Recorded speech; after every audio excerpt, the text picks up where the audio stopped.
Shalom keluarga damai, kita berjumpa di dalam sapaan damai sejahtera. Saat ini di dalam momen Advent ini, marilah kita mempersiapkan diri kita untuk menyambut kedatangannya. Kita selalu bersiap dan berjaga untuk menanti-nantikan kedatangan Tuhan Yesus Sang Kekasih kita. Mari kita mempersiapkan diri kita sebelum kita bersama-sama akan merenungkan firman Tuhan. Mari kita berdoa. Tuhan Allah Bapa kami, terima kasih jikalau pada saat ini kami memasuki masa-masa Minggu Advent ya Tuhan, di mana ini merupakan waktu persiapan kami untuk merenungkan agar kami menjadi orang-orang yang selalu siap sedia untuk menantikan kedatangan Tuhan. Karena itu kami mau menjadi orang-orang yang selalu hidup untuk dituntun melalui firman-Mu, yang selalu hidup makin dekat dengan Engkau ya Tuhan, sehingga kami menjadi anak-anak-Mu yang sungguh bersiap sedia dan berjaga-jaga selalu untuk menantikan kedatangan Tuhan. Saat ini kami membuka hati kami untuk dipenuhi dengan firman-Mu. Di dalam nama Tuhan Yesus kami berdoa. Amin. Bacaan kita hari ini diambil dari Matius 25 ayat yang pertama hingga ayat yang ke-13. LAI memberikan judul Gadis-gadis yang bijaksana dan gadis-gadis yang bodoh. Pada waktu itu hal kerajaan surga seumpama 10 gadis yang mengambil pelitanya dan pergi menyongsong mempelai laki-laki. 5 diantaranya bodoh dan 5 bijaksana. Gadis-gadis yang bodoh itu membawa pelitanya tetapi tidak membawa minyak, sedangkan gadis-gadis yang bijaksana itu membawa pelitanya dan juga minyak dalam buli-buli mereka. Tetapi karena mempelai itu lama tidak datang-datang juga, mengantuklah mereka semua lalu tertidur. Waktu tengah malam terdengarlah suara orang berseru, "Mempelai datang, songsonglah dia." Gadis-gadis itu pun bangun semuanya lalu membereskan pelita mereka. Gadis-gadis yang bodoh berkata kepada gadis-gadis yang bijaksana, "Berikanlah kami sedikit dari minyakmu itu, sebab pelita kami hampir padam." Tetapi jawab gadis-gadis yang bijaksana itu, "Tidak, nanti tidak cukup untuk kami dan untuk kamu. Lebih baik kamu pergi kepada penjual minyak dan beli di situ."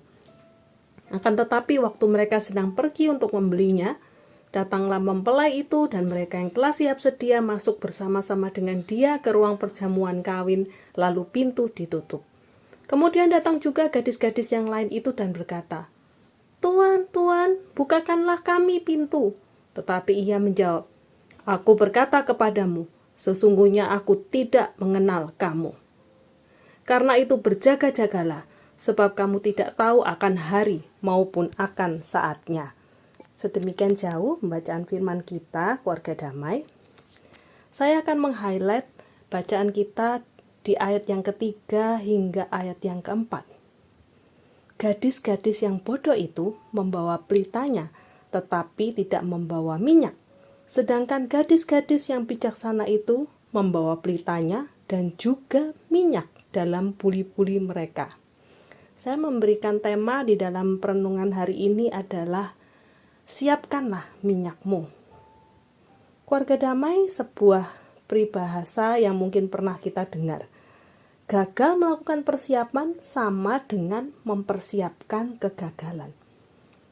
Ketika kita merenungkan ayat dari Matius 25 ayat 3 hingga 4 tadi, mereka yang gagal atau tidak melakukan persiapan disebut sebagai orang yang bodoh. Sebaliknya, orang-orang atau gadis-gadis yang melakukan persiapan disebut sebagai gadis yang bijaksana. Perumpamaan tentang 5 gadis bodoh dan 5 gadis bijaksana menjadi salah satu pengajaran yang Tuhan Yesus sampaikan sebelum dia menjalani penderitaan di atas kayu salib. Jadi keluarga damai, ini bukanlah sebuah pesan yang biasa saja, namun penting, yaitu tentang sikap hati kita sebagai orang percaya di dalam hal mengejar kerajaan surga.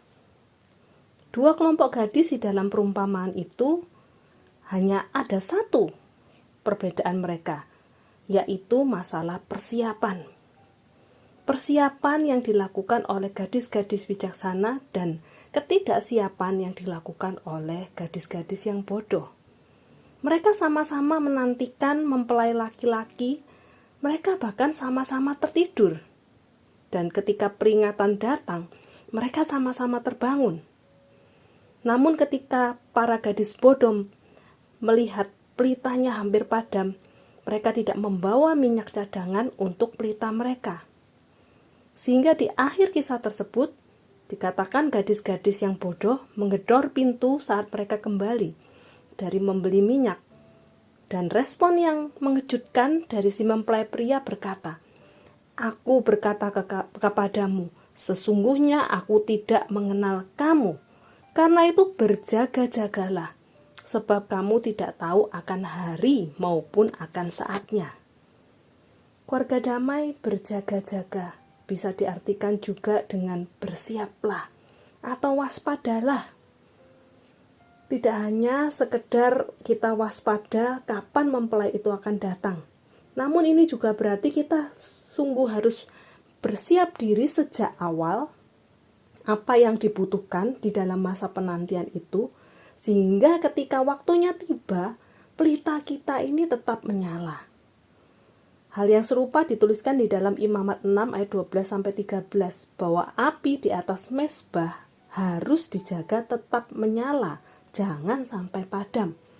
Para imam harus menjaganya dengan terus-menerus menaruh kayu bakar tepat pada waktunya sehingga api itu terus bisa menyala.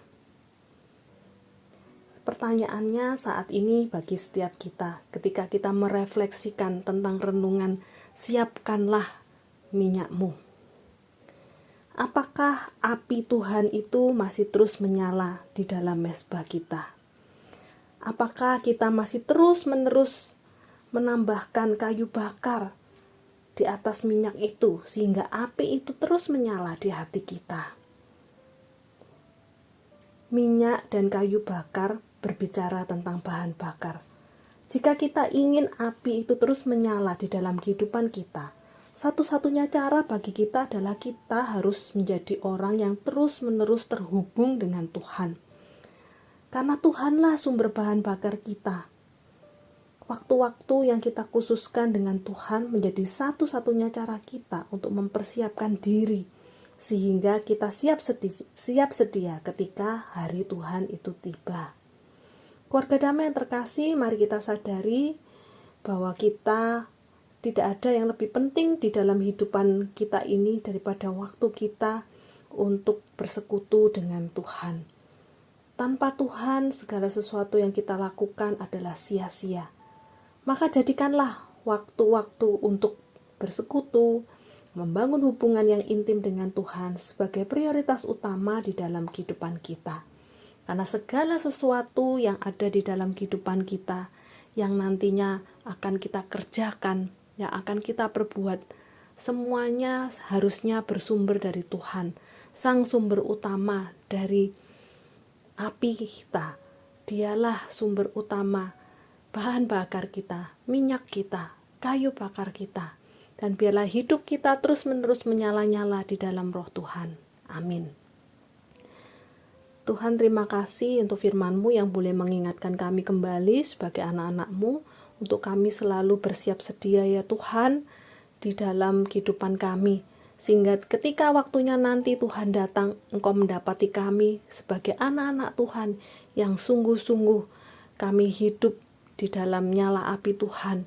Kami tetap hidup di dalam iman pengenalan kami yang terus berkobar untuk hidup dengan intim dan penuh kasih kepada Tuhan.